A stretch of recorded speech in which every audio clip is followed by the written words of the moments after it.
जय गुरुदेव भगवान की जय। ओम परमात्मे नमः।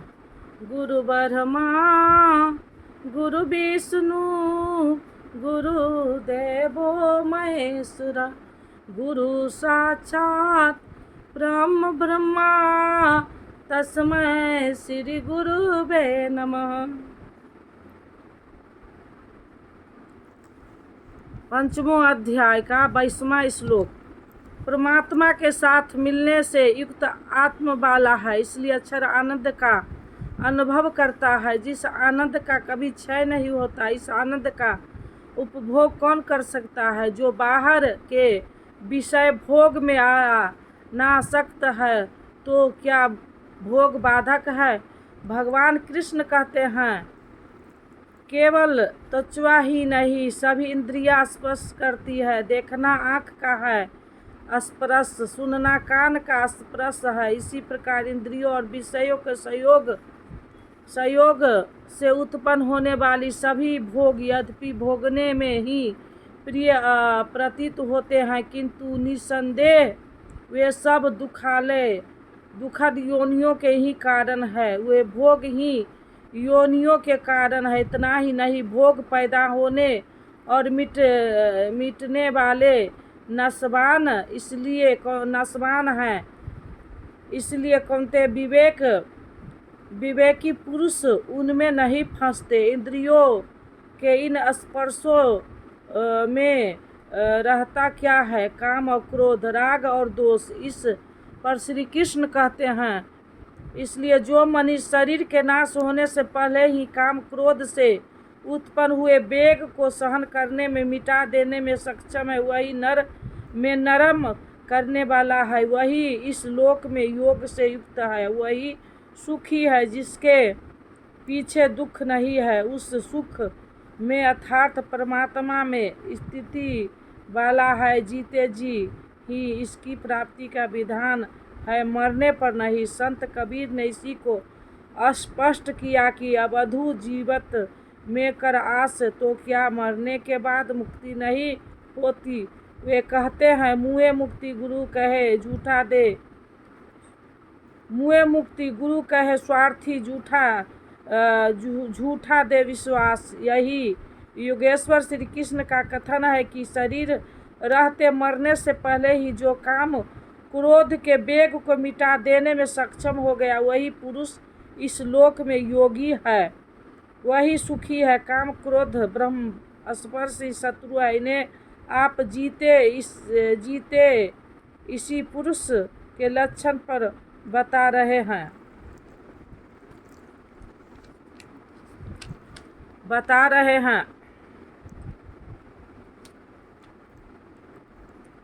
जो अंतरात्मा में ही सुख वाला, अंतरात्मा में ही आत्म वाला तथा जो अंतरात्मा में ही प्रकाश वाला, संस्कार करने वाला, वही योगी ब्रह्मभूत ब्रह्म के साथ एक होकर वाणी से परे ब्रह्म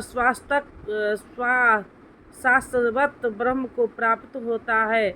अर्थात पहले विकारों का, काम क्रोध का अंत, फिर दर्शन, फिर प्रवेश, आगे देखे। परमात्मा का संस्कार करके जिनका पाप नष्ट हो गया, जिनकी दुविधाएं नष्ट हो गई, संपूर्ण प्राणी हित में जो लगे हुए हैं, प्राप्ति वाले ही ऐसा कर सकते हैं। जो स्वयं गड्ढे में पड़ा है, वह दूसरों को क्या बाहर निकालेगा? इसलिए करुणा महापुरुष का स्वाभाविक गुण हो जाता है तथा जितेंद्रीय ब्रह्मवेत्ता पुरुष शांत परम ब्रह्म को प्राप्त होते हैं। उसी का महापुरुष की स्थिति पर पुनः प्रकाश डालते हैं।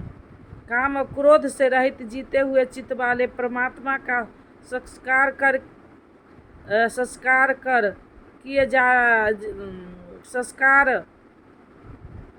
किए हुए ज्ञानी पुरुषों के लिए सब ओर से शांत परम ब्रह्म ही प्राप्त है। बार बार योगेश्वर श्री कृष्ण उस पुरुष की रहनी पर बल दे रहे हैं जिससे प्रेरणा मिले।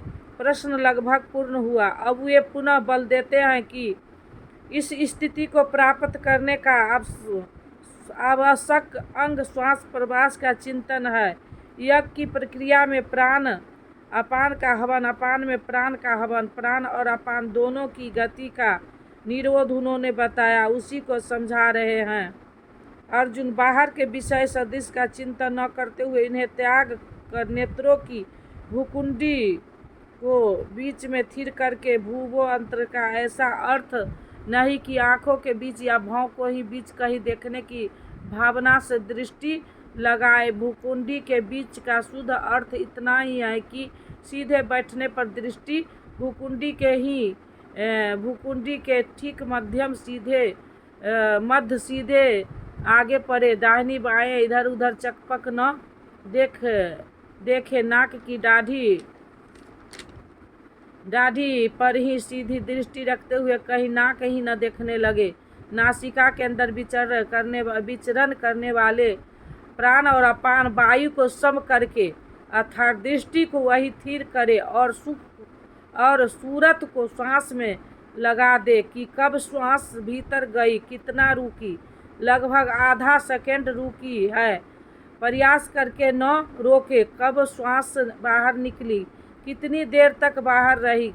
कहने की आवश्यकता नहीं कि श्वास में उठने वाली ध्वनि सुनाई पड़ती रहे। इसी प्रकार श्वास प्रवास पर जब सूरत टिक जाई तो धीरे धीरे श्वास अचल स्थिर ठहर जाएगी, सम हो जाएगी। न भीतर से संकल्प उठेंगे और न बाहर संकल्प अंदर टकराव कर पाएंगे। बाहर के भोग का चिंतन तो बाहरी त्याग दिया गया था, भीतर भी संकल्प नहीं जागृत होंगे। सूरत एकदम खड़ी हो जाती है, तेल धारा बट तेल की धारा पानी की तरह टप टप नहीं गिरती, जब गिरेगी धारा ही गिरेगी। इसी प्रकार प्राण और पान की गति एकदम समथिर करके इंद्रियों मन बुद्धि को जिसने जीत लिया है, इच्छा भय और क्रोध से रहित मनशीलता की चरम सीमा पर पहुंचा हुआ मोक्ष परायण मुनि सदा मुक्त ही है। मुक्त होकर वह कहाँ जाता है, क्या पाता है, इस पर कहते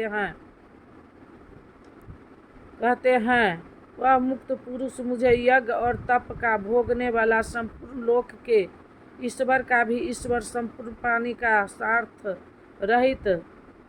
रहित हितैषी ऐसा संस्कार जानकर शांति को प्राप्त होता है। श्री कृष्ण कहते हैं कि उस पुरुष के श्वास प्रवास के यज्ञ और तप का भोक्ता मैं हूँ। यज्ञ और तप अंत में जिसने विलय होते हैं वह मैं हूँ, वह मुझे प्राप्त होता है। यज्ञ के अंतर में जिसका नाम शांति है वह मेरा ही स्वरूप है। वह मुक्त पुरुष मुझे जानता है और जानते ही मुझे प्राप्त हो जाता है, इसी का नाम शांति है। जैसे मैं ईश्वरों का भी ईश्वर हूँ वैसे ही वह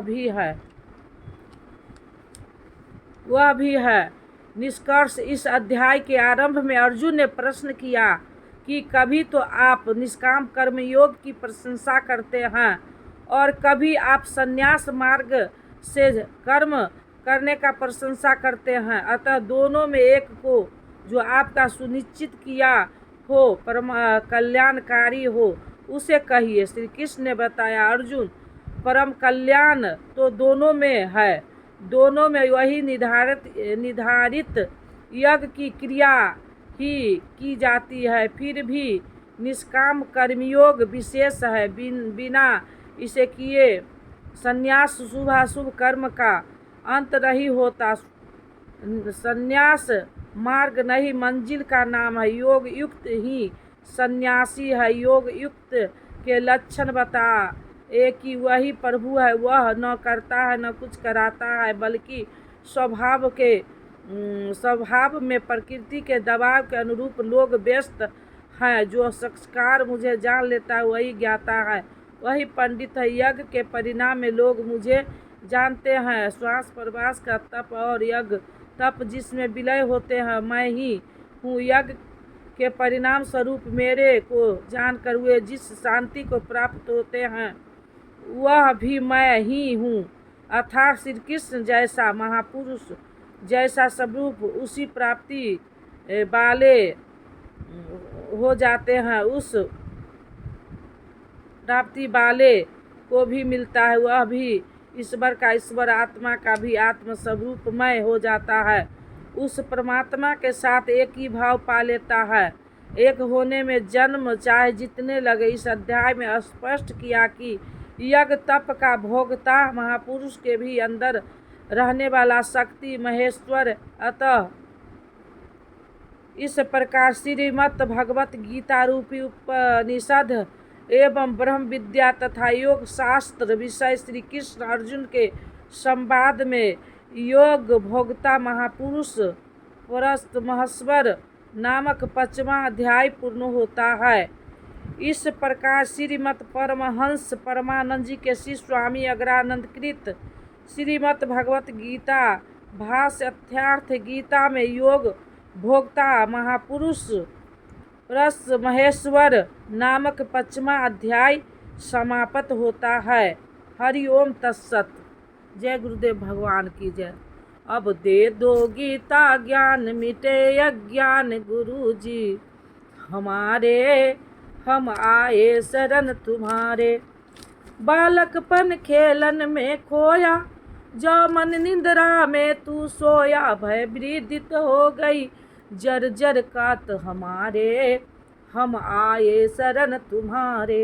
भय वृदित हो गई जर जर कात हमारे, हम आए शरण तुम्हारे। सुत मात पिता बांधव दारा, नस्बर संबंध है सारा। जाएंगे संग शुभा शुभ कर्म हमारे, हम आए शरण तुम्हारे। जाएंगे जाएंगे जाएंगे संग शुभा शुभ कर्म हमारे, हम आए शरण तुम्हारे। गुरु कर में जग की माया में, सुख पाता था इस काया में। निज ज्योति से ज्योति जगाओ गुरु जी हमारे, हम आए शरण तुम्हारे। निज ज्योति से ज्योति जगाओ गुरु जी हमारे, हम आए शरण तुम्हारे। सेवक पर स्वामी दया करो, भव भय बंधन आप हरो। कर्मों के दोष न देखो आप हमारे, हम आए शरण तुम्हारे। कर्मों के दोष न देखो आप हमारे, हम आए शरण तुम्हारे। अब दे दो गीता ज्ञान मिटे अज्ञान गुरु जी हमारे, हम आए शरण तुम्हारे। गुरु चरणों में अर्जी है, आगे प्रभु आपकी मर्जी है। गुरु कृपा मिले तो जागे भाग हमारे, हम आए शरण तुम्हारे। गुरु कृपा मिले तो जागे भाग हमारे, हम आए शरण तुम्हारे। अब दे दो गीता ज्ञान मिटे अज्ञान गुरु जी हमारे, हम आए शरण तुम्हारे। बोलो श्री राम जय राम जय जय राम। बोलो श्री राम जय राम जय जय राम। मंगल भवना मंगलहारी, द्रवहु दशरथ अजिर बिहारी। जो तुम जानहु अंतर्यामी, पुरबहु मोर मनोरथ स्वामी। अब प्रभु कृपा करहु ए भांति, सब तज भजन करब दिन राति। बोलो श्री राम जय जय राम। नीलामु श्यामल कोमलांगम, सीता समारो पितवाम भाग्यम। पानुमासाय चारु चापम, नमामि राम रघुवंशनाथम। कर्पूर गौरम करुणायवतारम, संसार सारम भुजगेन्द्रहारम। सदा वसंतम हृदयारविंदे, भवम भवानी सहितम नमामि। तुमेव माता च पिता तुमेव, तुमेव बंधु च सखा तुमेव। तुमेव विद्या द्रविणं तुमेव, तुमेव सर्वं मम देव देव। तुमेव सर्वं मम देव देव। ओम शांति शांति। जय गुरुदेव भगवान की जय। ओम ओम।